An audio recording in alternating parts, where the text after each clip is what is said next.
Hey, y'all, you beautiful people out there, and welcome to my channel once again for Saturday live stream.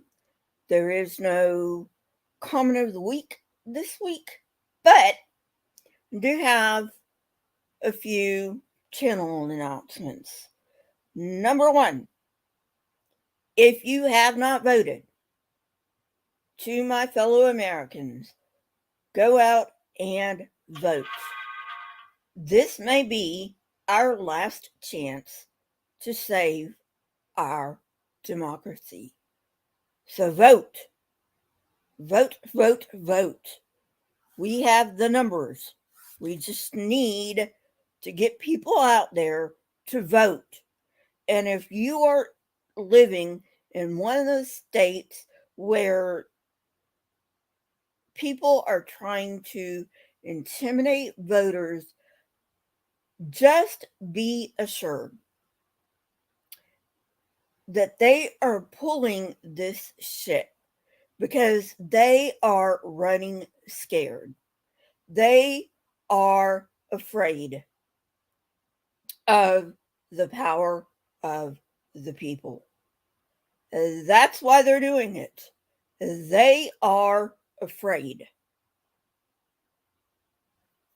Don't let them make you afraid.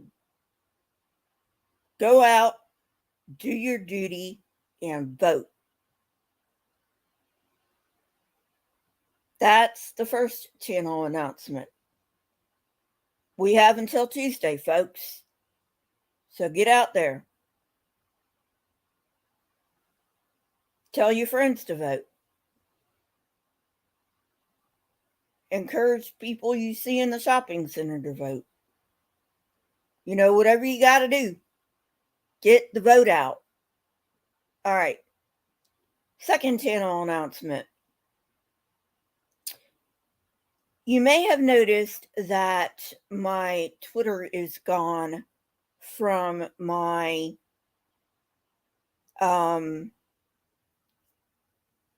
banner, from my YouTube banner. That is because I have deleted my Twitter account. Yes, folks, I have deleted my Twitter account. And, it's up to you if you want to delete your Twitter account or not. I really don't give a shit. That's up to you. But I cannot, in all good conscience, support a platform that consciously allows hate speech. I just can't. So I have deleted my Twitter account.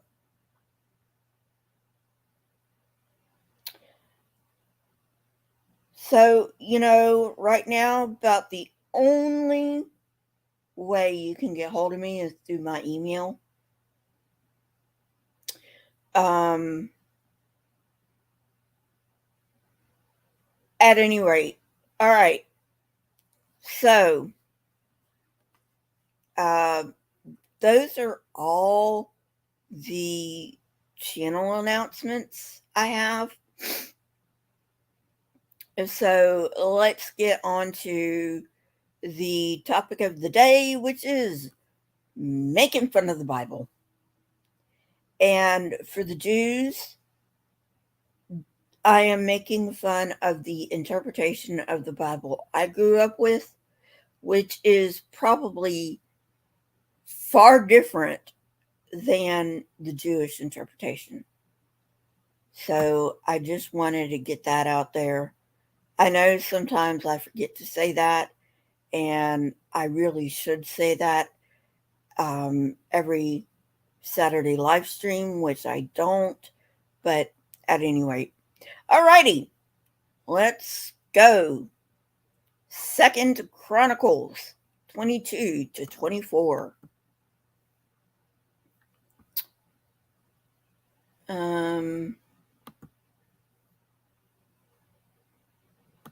Let me share my screen.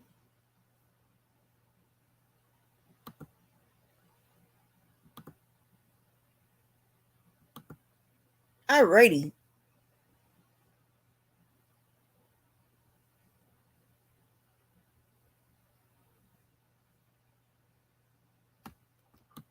The people of Jerusalem made Ahaziah, Jehoram's youngest son, king in his place, since the raiders who came with the Arabs into the camp had killed all the older sons. So Ahaziah, son of Jehoram, king of Judah, began to reign.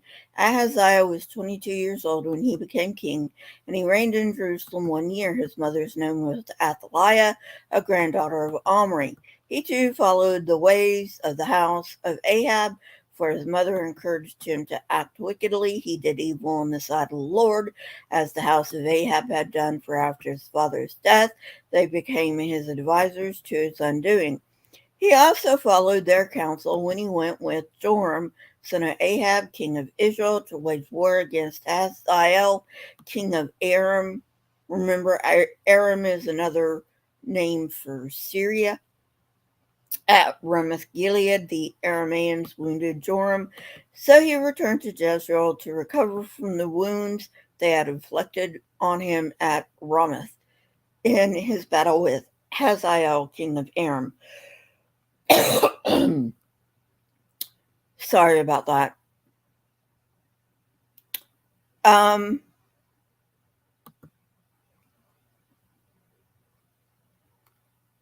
This could be historic. I'm not sure. But it could be. Then Ahaziah, son of Jehoram, king of Judah, went down to Jezreel to see Joram, son of Ahab, because he had been wounded.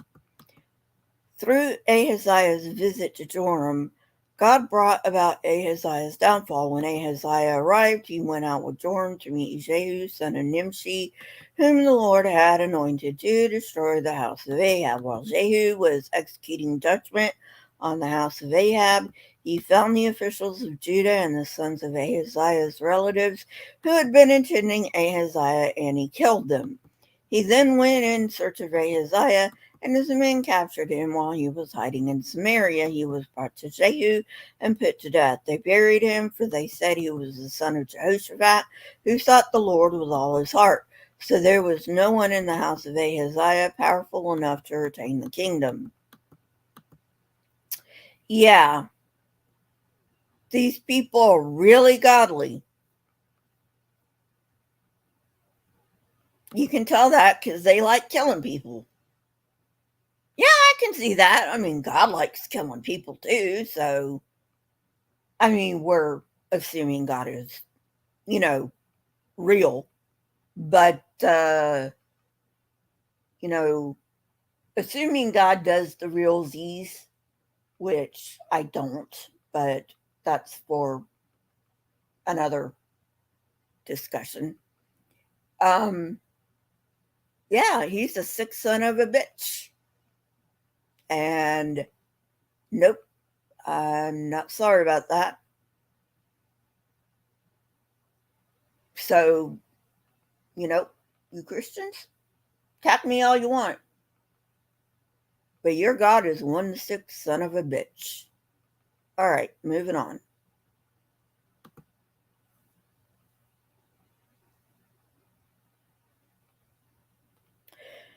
Verse 10, when Athaliah, the mother of Ahaziah, saw that her son was dead, she proceeded to destroy the whole royal family of the house of Judah.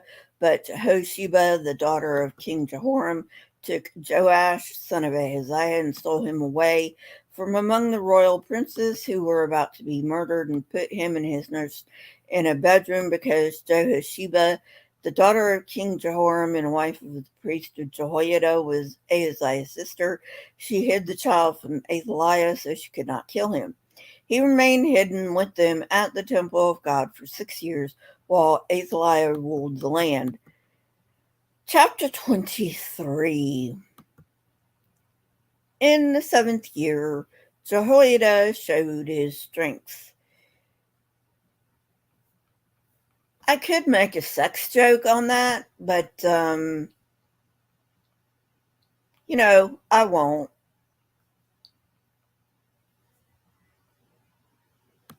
Moving on.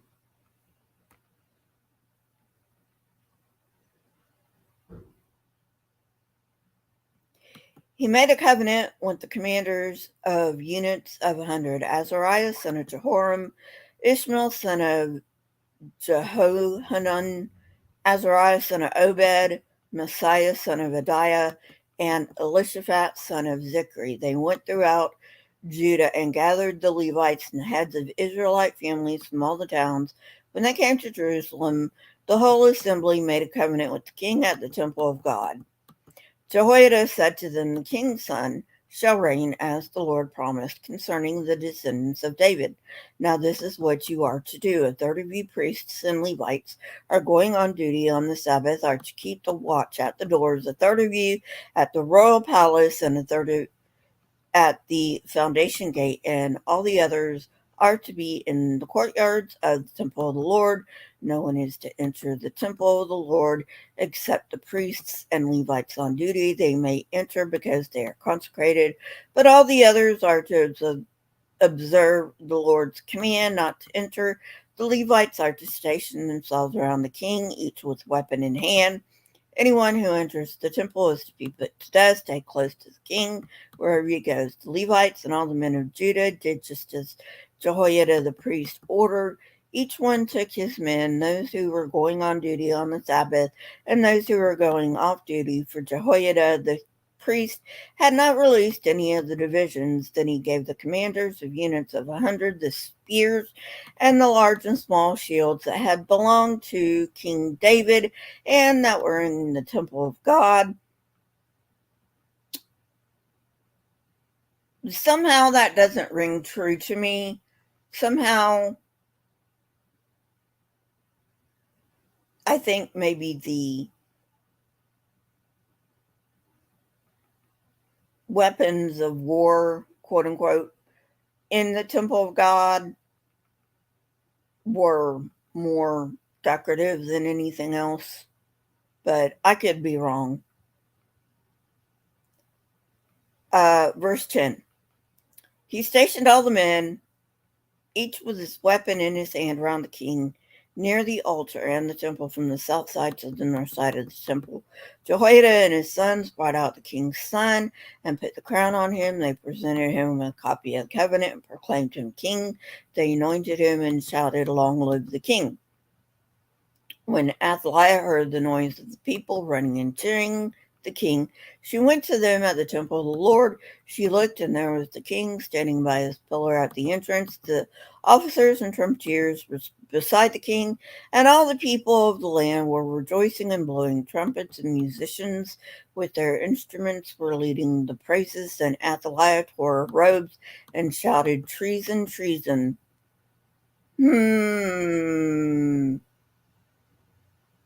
That reminds me of something, but I don't know what it is. By the way, people, this is 2022. Just so you have an indicator. It reminds me of something, but I don't know what it is. Okay, moving on. Verse 14.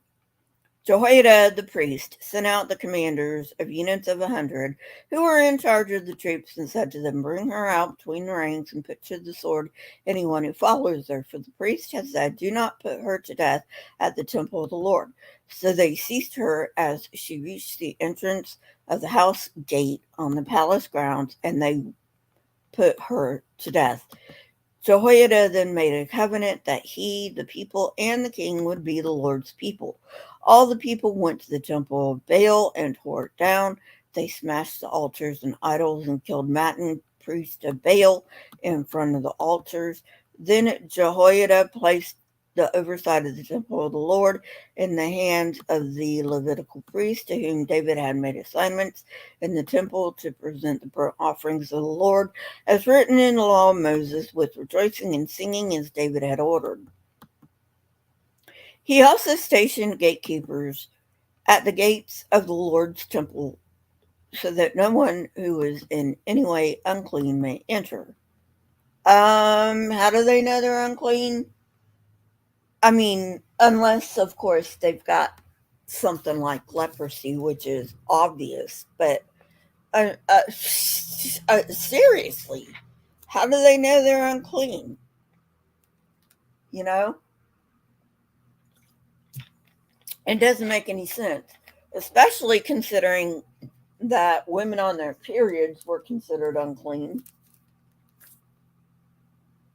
Are they supposed to, you know, strip the women, see whether they're on their period or not? No, don't answer that question. Verse 20. He took with him the commanders of hundreds, the nobles, the rulers of the people, and all the people of the land, and brought the king down from the temple of the Lord. They went into the palace through the upper gate and seated the king on the royal throne. All the people of the land rejoiced, and the city was calm, because Athaliah had been slain with the sword. Chapter 24. Joash was 7 years old when he became king, and he reigned in Jerusalem 40 years. His mother's name was Zibiah. She was from Beersheba. Joash did what was right in the eyes of the Lord all the years of Jehoiada the priest. Jehoiada chose 2 wives for him, and he had sons and daughters. Okay, so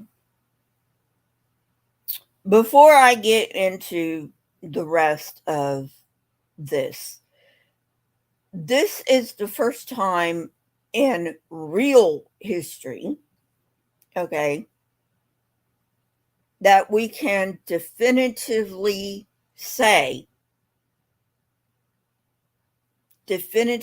point to the book of the law, which would be the law of Moses. Okay, before this time, there is not a definitive time in history that we know of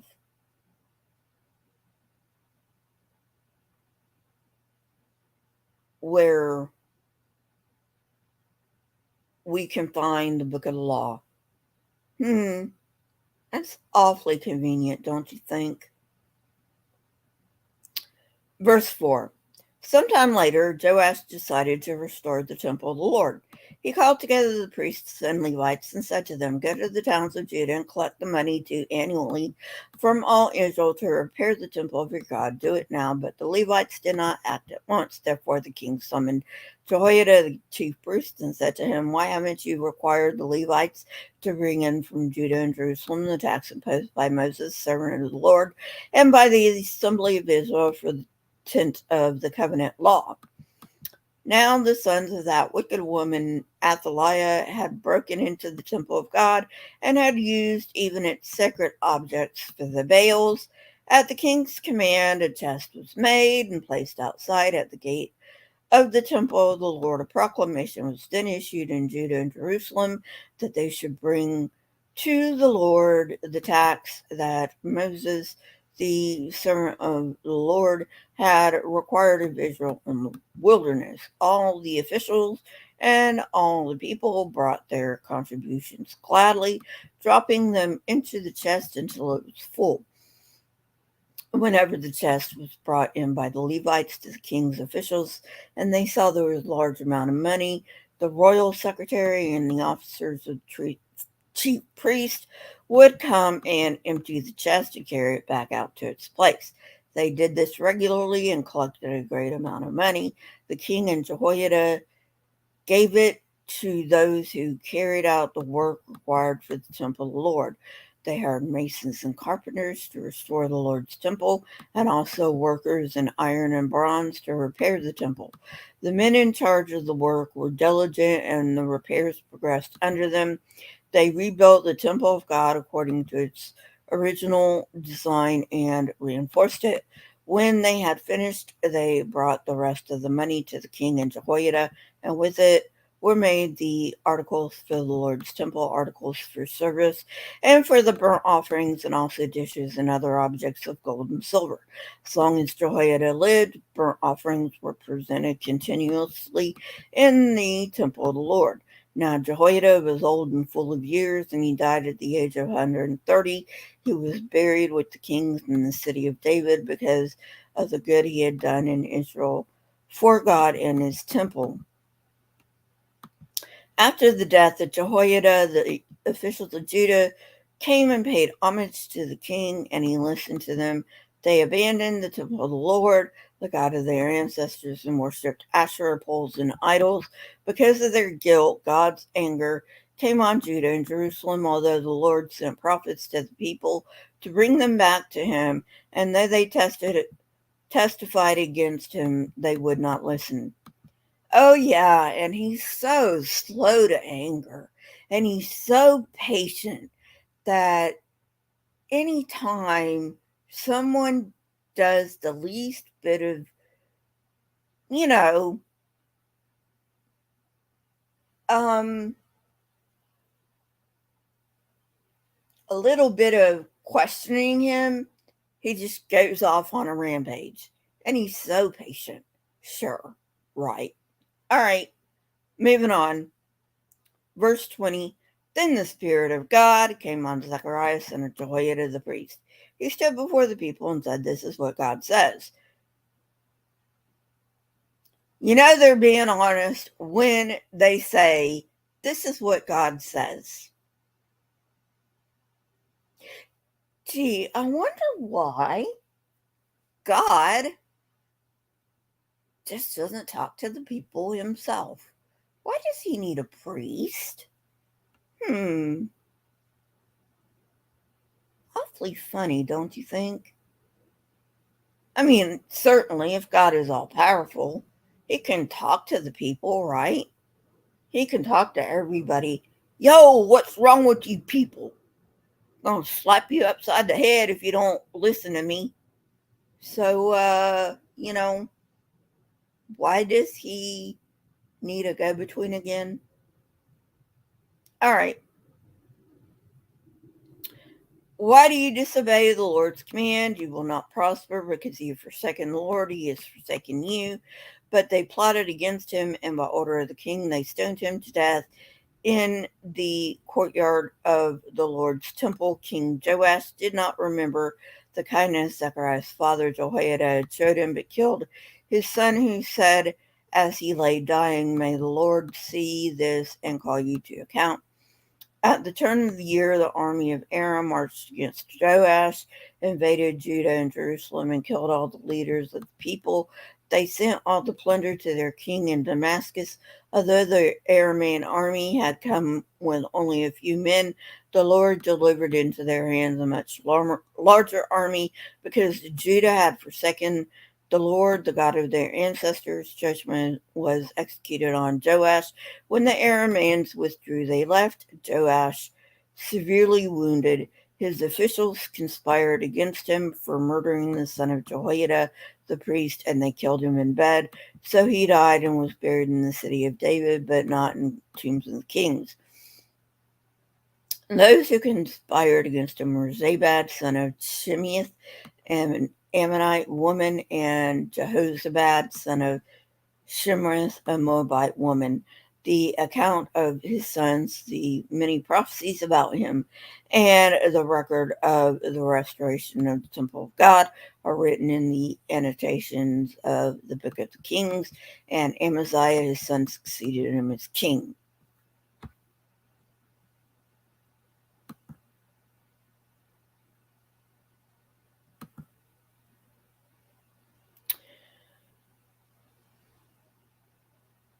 Okay, so what have we learned? Other than that, God's a sick son of a bitch. We learned that everybody that sucks his dick is a sick son of a bitch. That's mainly what we've learned.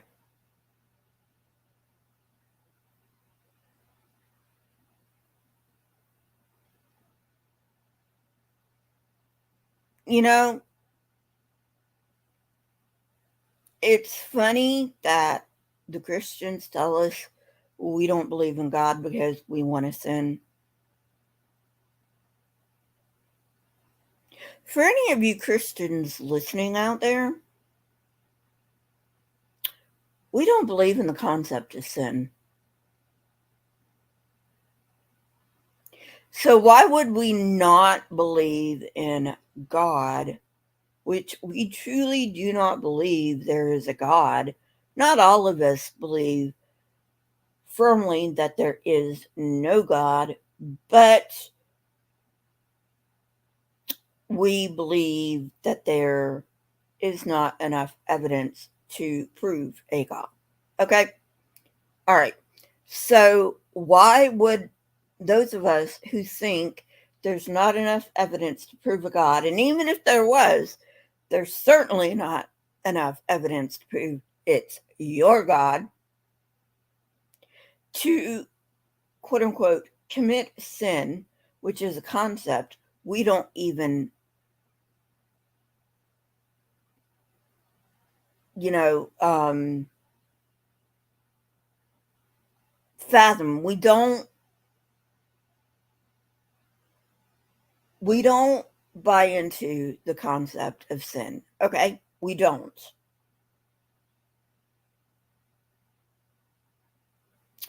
I'm sorry, but you gotta come up for another excuse. I know what Paul says, but well, Paul just shows how wrong he is and how stupid he is. And if you believe Paul, I'm sorry, but I gotta call it the way it is. If you believe Paul, you're stupid too. That's all there is to it. If you believe Paul, you're stupid too. Because Paul is or was a dumbass. That's all there is to it. He was a dumbass. So, at any rate, don't forget Tuesday is election day. If you have not voted, get out and vote. This may be our last chance to save our democracy. And so, yeah, I didn't have much in way of colorful commentary today, basically because it was just a bunch of boring shit in the Bible, you know.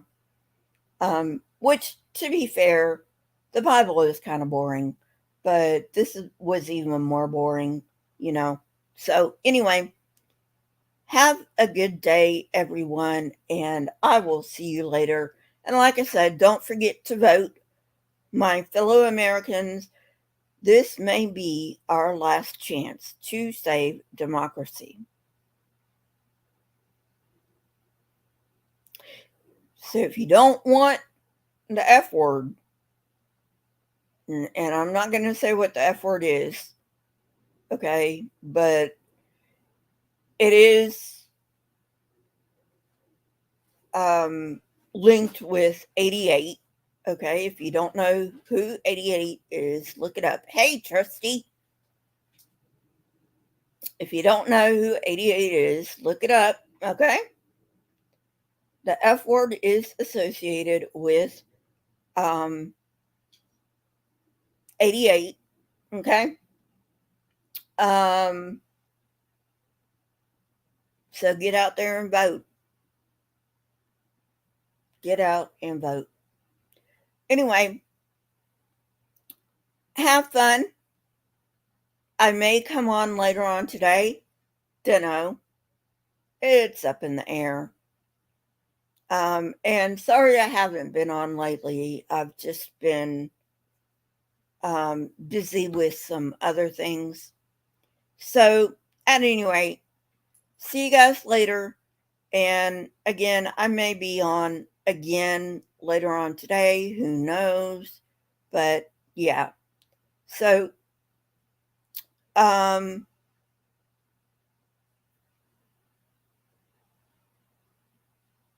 I'll see you guys later. Bye.